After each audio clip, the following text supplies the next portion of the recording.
Praise the Lord. प्रभु को नाम को प्रथम धन्यवाद दिए।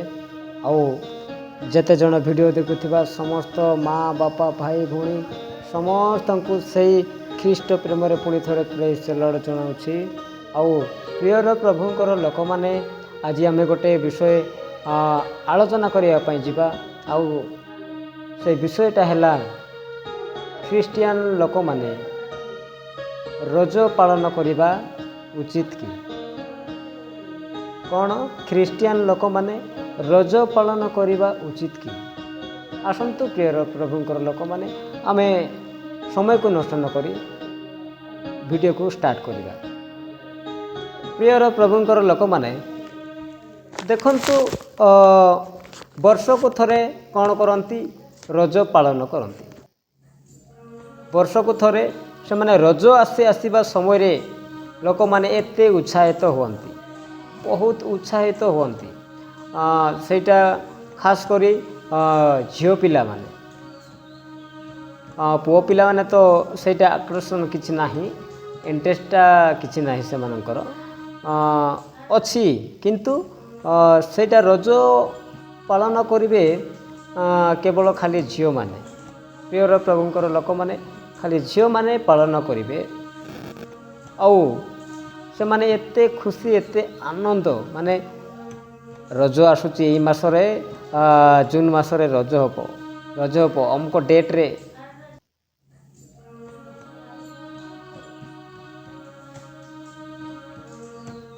रज आसुची बोलिकी बहुत खुशी। किंतु हेले प्रभुंकर प्रियर भाई और भौणी माने मु कहबाकू चाहूँगी ले रज पालन करी सेमान को फायदा कौन?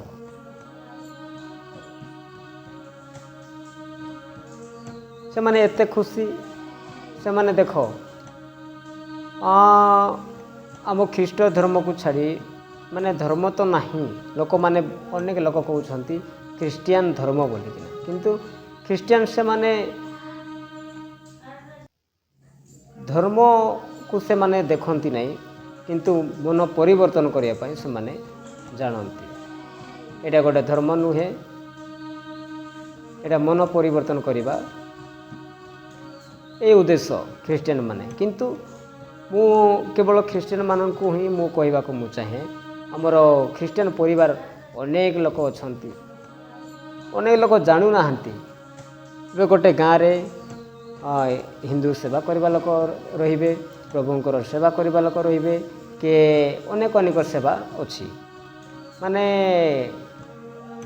ए जगत रे तो माने 36 कोटी देवता, किंतु किए क्या सेवा करुचे सेटा आम जानी ना, किंतु अनेक माने केते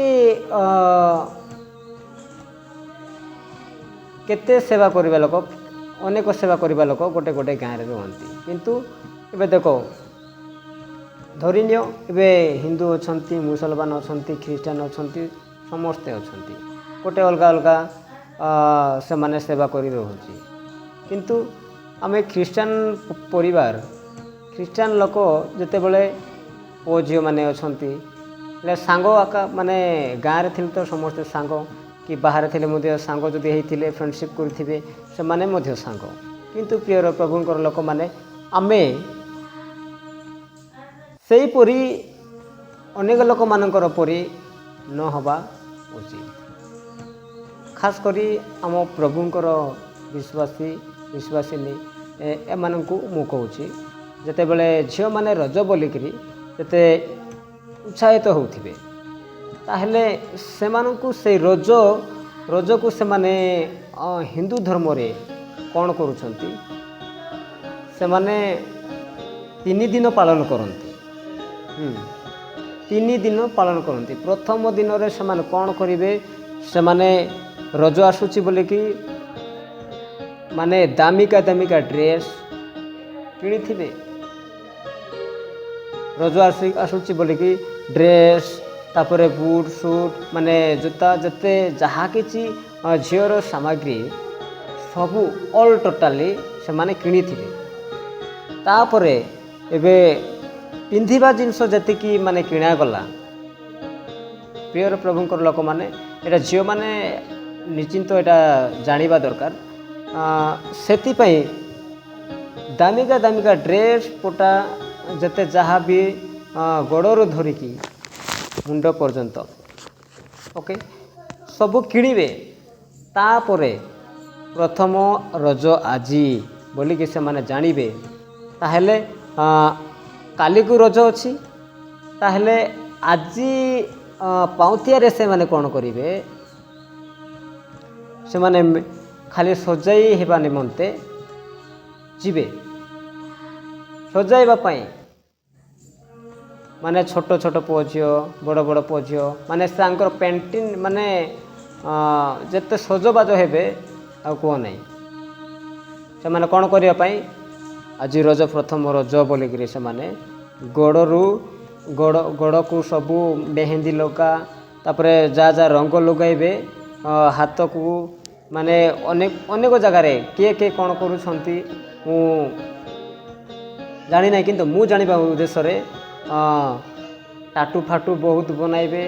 ତାପରେ ଯେତେ ପେଣ୍ଟିଂ ମାନେ ଯେଉଁ କ'ଣ କହନ୍ତି ସେଇଟା ବ୍ୟୁଟି ପାର୍ଲରରେ ଏ ପ୍ରକାର ସଜବାଜ ହେଇନଥିବେ, କିନ୍ତୁ ସେମାନେ ପୁରା ସଜବାଜ ହେବେ। କିନ୍ତୁ ପ୍ରିୟର ପ୍ରଭୁଙ୍କର ଲୋକମାନେ, ଆମ ପ୍ରଭୁଙ୍କର ବିଶ୍ୱାସୀ ଝିଅମାନେ ହେଲେ ଏ ପ୍ରକାର ସେମାନେ ସଜାଉଛନ୍ତି, ଯେମିତି ସଜାଇ ହେଉଛନ୍ତି, ହେଲେ ଆମେ ବି ସେହିପରି ସଜବାଜ ହେବା ପାଇଁ ଆମେ ଯିବା କି ନାହିଁ। ପ୍ରିୟର ପ୍ରଭୁଙ୍କର ଲୋକମାନେ, ଆମେ ସେ ପ୍ରକାର ନୁହଁ, ଆମେ ଅଲଗା ଭିନ୍ନ। ପ୍ରଭୁ ଆମମାନଙ୍କୁ କହୁନାହାନ୍ତି କି ତମେ ଭଲ ଦାମିକା ଡ୍ରେସ୍ ପିନ୍ଧ, ଆଉ ତମେ ହାତରେ ମେହେନ୍ଦି ଲଗାଅ, ତାପରେ ଆଖି କଜଳ କର, ତାପରେ ଲିପଷ୍ଟିକ୍ ମାର, ଆଉ ମାନେ ଏତେ ସଜବାଜ ହେବା ପାଇଁ ପ୍ରଭୁ କିଛି କହୁନାହାନ୍ତି। କିନ୍ତୁ ଆମେ ଜାଣିବା ଦରକାର, ପ୍ରିୟର ପ୍ରଭୁଙ୍କର ଲୋକମାନେ, ଅନେକ ଲୋକ ଏ ପ୍ରକାର ମାନେ ସବୁ ଚାଲୁଛନ୍ତି। ରଜ ଆସିଲେ ସମସ୍ତେ ମିଶି ଭିଡ଼ିକିରି ସେ ରଜ ମାନେ ପାଳନ କରିବେ। ତାପରେ ସେଇ ରଜରେ କ'ଣ କରୁଥିବେ, ଡୋଲି ବାନ୍ଧିଥିବେ, ସେ ଡୋଳିରେ ଯାଇକି ଝୁଲିବେ। ମାନେ ପ୍ରଥମରେ ସେମାନେ ଯାଇକି ଖାଲି ଯଦି ବାନ୍ଧି ଝୁଲି ଦେଲେ ହେଇଯାଇଥାନ୍ତା, କିନ୍ତୁ ସେମାନେ ପ୍ରଥମ ରଜ କରିବେ। ଦ୍ୱିତୀୟ ରଜରେ ସେମାନେ କ'ଣ କରିବେ, ସବୁ ମାନେ ଯାଇକି କ'ଣ କରିବେ, ସଜବାଜ ଯେତିକି ହେଲା ପରେ ଡ୍ରେସ୍ ପଟା ପିନ୍ଧିବେ, ଆଉ ଯାଇକି ସେମାନେ କ'ଣ କରିବେ, ଆମର ମାନେ ପ୍ରଭୁ ବୋଲିକି କ'ଣ କରିବେ, ସେମାନଙ୍କ ଯେଉଁ ସେବା କରୁଛନ୍ତି ସେଇ ମାନେ ମହାପ୍ରଭୁକୁ ଯାଇ କେଉଁ ମନ୍ଦିରରେ ଯାଇ କେଉଁ ଜାଗାରେ ଯାଇ ସେମାନେ ମୁଣ୍ଡିଆ ମାରିବେ। ତାପରେ ଥାର୍ଡ଼ ଦିନ କ'ଣ କରିବେ, ସେମାନେ ସମସ୍ତେ ଯେଉଁ ଡୋଳି ବାନ୍ଧିଥିବେ ସେ ଡୋଳି ପାଖରେ ଯାଇ କ'ଣ କରିବେ, ସେ ତଳେ ଆର୍ଟ ବନାଇବେ। ଆର୍ଟ ବନାଇକି ୱେଲକମ୍ ହାପି ରଜ ଡେ ବୋଲିକିରି ସେମାନେ କ'ଣ ଲେଖିବେ। ତାପରେ ସେଇଠି କ'ଣ କରିବେ, ନଡ଼ିଆ ଭାଙ୍ଗିବେ, ସେଠି ପୂଜା କରିବେ। ଆଉ ଏସବୁ କରିକିନା ପ୍ରଥମରେ ନେଇକି କ'ଣ କରିବେ, ଯାଇକିନା ତାପରେ ଯାଇକି ଡୋଳିରେ ସେମାନେ ଚଢ଼ିବେ। ଡୋଳିରେ ଚଢ଼ିକି ମାନେ ଝୁଲିବେ। ପ୍ରିୟର ପ୍ରଭୁଙ୍କର ଲୋକମାନେ, ଏତିକି ସମୟରେ ମାନେ ଝିଅମାନେ ଖାଲି ସେଠି ଯାଉଛନ୍ତି ବୋଲି କ'ଣ ଗ୍ୟାରେଣ୍ଟି କି? କିଛି ଗ୍ୟାରେଣ୍ଟି ନାହିଁ। ସେଥିପାଇଁ ପୁଅ ପିଲା ବି ଯିବେ, ଝିଅ ପିଲା ବି ଯିବେ, ସମସ୍ତେ ଦେଖିବା ଲୋକ ସମସ୍ତେ ଯିବେ। ଏଇ ରଜରେ ମାନେ ଅନେକ ଲୋକର ଜୀବନ ଚାଲିଯାଉଛି। ପ୍ରିୟର ପ୍ରଭୁଙ୍କର ଲୋକମାନେ ମନେ ରଖନ୍ତୁ, ଅନେକ ଲୋକର ରଜରେ ଲୋକମାନେ ବି ଯାଇ ଦେଖା କରୁଛନ୍ତି। ଗାର୍ଲଫ୍ରେଣ୍ଡ ବୟଫ୍ରେଣ୍ଡ ଥିଲେ ତ ସେମାନେ ମଧ୍ୟ ଏବେ ହାପି ରଜ ଡେ ବୋଲିକିରି ସେମାନେ କ'ଣ ମେସେଜ୍ ଦୁନିଆ ପ୍ରକାର, ତାପରେ ଭେଟଘାଟ ଅନେକ ପ୍ରକାର ହେଉଛି। ସେଥିପାଇଁ ପ୍ରିୟର ପ୍ରଭୁଙ୍କର ଲୋକମାନେ, ଆମେ ପ୍ରଭୁଙ୍କର ସେବାରେ ଅଛୁ।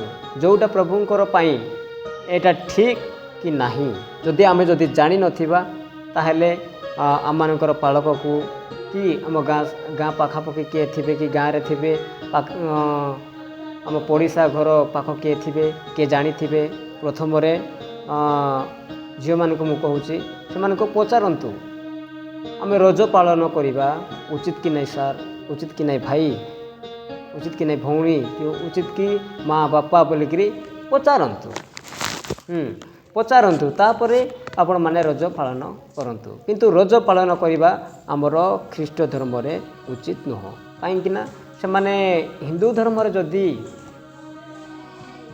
ଧର୍ମରେ ଗୋଟେ ବର୍ଷକୁ 13ଟା 14ଟା 15ଟା ପର୍ବ ହେଉଛି। ସେମାନେ ପର୍ବକୁ ପାଳନ କରନ୍ତି କିନ୍ତୁ ସେ ପର୍ବ ପାଳନ କରନ୍ତି କ'ଣ ପାଇଁ ସେଇଟା ସେ କାରଣ ତ କିଛି ନାହିଁ। ଆମ ବାଇବେଲରେ ତ କେଉଁଠି ମାନେ ଏଇ ରଜ ପାଳନ କର ବୋଲିକି କେଉଁଠି ଲେଖା ହେଇନାହିଁ। କିନ୍ତୁ ସେଇଥିପାଇଁ ପ୍ରିୟର ପ୍ରଭୁଙ୍କର ଲୋକମାନେ ଆମେ ଏଇ ରଜକୁ ଆମେ ହାପି ରଜ ଆସୁଛି ବୋଲିକିରି ଖୁସି ହେବା କିଛି ଆବଶ୍ୟକ କଥା ନାହିଁ। ଏତେ ଟଙ୍କା ସରାଇବେ ସେମାନେ ବେକାରଟାରେ, ପୁରା ବେକାର ଟଙ୍କା ସରାଇକି ସେମାନେ ନିଜେ ସଜବାଜ ହେବେ କି ଦରକାର ଅଛି? ସେ କ'ଣ ମ୍ୟାରେଜ୍ ହେଇ ପଳାଉଛି ଯେ ଏତେ ସଜବାଜ ହେଇକିରି ଗଲେ ବି ହଉ ଚଳିବ ବୋଲି କହିବା କଥା। ଏଇଟା ଲୋକମାନେ ଗୋଟେ ଏଇ ରଜ କେତେ ବର୍ଷ ହେଇଛି ବାହାରିକି, କେତେ ବର୍ଷ ହେଇଛି? ଆଗରୁ କ'ଣ ଏଇ ରଜ ପାଳନ ହେଉଥିଲା କି? ମାନେ କେଉଁ ସେବା କରିବା ଲୋକ ଏଇ ରଜ ବାହାର କରୁଛନ୍ତି କି? ଏଇଟା ମଣିଷ ମାନେ ନିଜେ ଗୋଟେ କ'ଣ ସେବା କ'ଣ ଧର୍ମ କରିବା କ'ଣ ପାଳନ କରିବା ସେମାନେ ନିଜେ ଏ ପ୍ରକାର କରୁଛନ୍ତି। ଆଉ ଲୋକମାନଙ୍କୁ ସବୁ ବେକାର ରାସ୍ତାରେ ନେବା ଏଇ ଜିନିଷ ଯାକ ମନେ ରଖନ୍ତୁ ପ୍ରିୟର ପ୍ରଭୁଙ୍କର ଲୋକମାନେ। ସେଇଥିପାଇଁ ମୁଁ ଆପଣମାନଙ୍କୁ କହିବା ପାଇଁ ଅଳ୍ପ ସମୟ ଦେଲେ, ସେଥିପାଇଁ ପ୍ରଭୁଙ୍କୁ ବହୁତ ବହୁତ ଧନ୍ୟବାଦ। ଆଉ ଯଦି ଆପଣମାନଙ୍କୁ ମୁଁ ଭୁଲ କହିଥିବି ତାହେଲେ ମୋତେ କ୍ଷମା କରନ୍ତୁ। ଆଉ କାହିଁକିନା ପ୍ରଭୁଙ୍କର ଲୋକ ଆମେ ଜାଣିବା ଉଚିତ ଝିଅମାନେ ପ୍ରକୃତରେ ଝିଅମାନେ ନାଇଁକି ସଜବାଜ ହେବାଟା ସେଇଟା ନାଇଁକି ସେମାନଙ୍କର ପୁରା କମନ୍ ଏବେ ଚାଲିଛି। କିନ୍ତୁ ପ୍ରଭୁ ଏ ପ୍ରକାର ସଜବାଜ ହେବା ଲୋକମାନଙ୍କୁ ପ୍ରଭୁ ପସନ୍ଦ କରିବେ ନାହିଁ, ଆଉ ପ୍ରଭୁ ଗ୍ରହଣ କରିବେ ନାହିଁ, ଆଉ ଆମ ହୃଦୟରେ ପ୍ରଭୁ ରହିବେ ନାହିଁ। ସେଥିପାଇଁ ପ୍ରିୟର ପ୍ରଭୁଙ୍କର ଲୋକମାନେ ମୁଁ ଖାସ କରି ଭଉଣୀମାନଙ୍କୁ ମୁଁ କହୁଛି ଏ ପ୍ରକାର ରଜ ପାଳନ କରିବାକୁ ଯାଆନ୍ତୁ ନାହିଁ।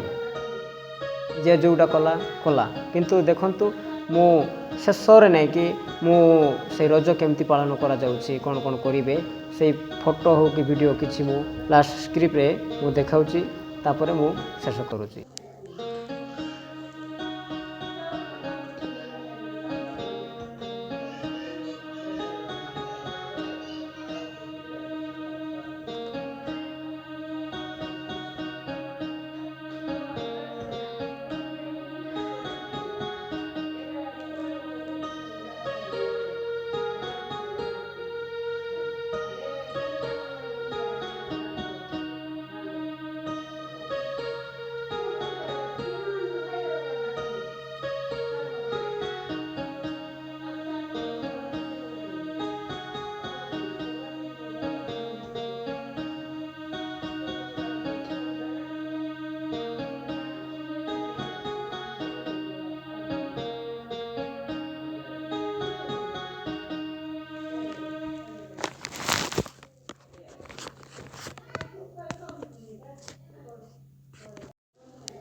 ଦେଖିଲେ ପ୍ରିୟର ପ୍ରଭୁଙ୍କର ଲୋକମାନେ ଏ ପ୍ରକାର ସେମାନେ ପାଳନ କରନ୍ତି। କିନ୍ତୁ ଏହି ପ୍ରକାର ଯଦି ଆମେ ଖ୍ରୀଷ୍ଟଙ୍କର ଲୋକ ଆମେ ପାଳନ କରିବା ଉଚିତ କି ନାହିଁ? ସେଥିପାଇଁ ଆମେ ଜାଣିବା, ଆଉ ଲୋକମାନଙ୍କୁ ଯଦି ଜାଣିନଥିଲେ ଲୋକମାନଙ୍କୁ ପଚାରିବା, ତାପରେ କରିବା। ଯଦି ଆପଣମାନଙ୍କୁ ଏ ଭିଡ଼ିଓ ଭଲ ଲାଗିଥିଲେ ଆପଣମାନେ ଗୋଟେ ଲାଇକ୍ କରନ୍ତୁ, ସେୟାର କରନ୍ତୁ, ଆଉ ଯଦି ଆମ ଚ୍ୟାନେଲକୁ ନୂଆ ଆସିଥିଲେ ସବସ୍କ୍ରାଇବ୍ କରନ୍ତୁ। ପ୍ରେଜ୍ ଦି ଲର୍ଡ। ଧନ୍ୟବାଦ।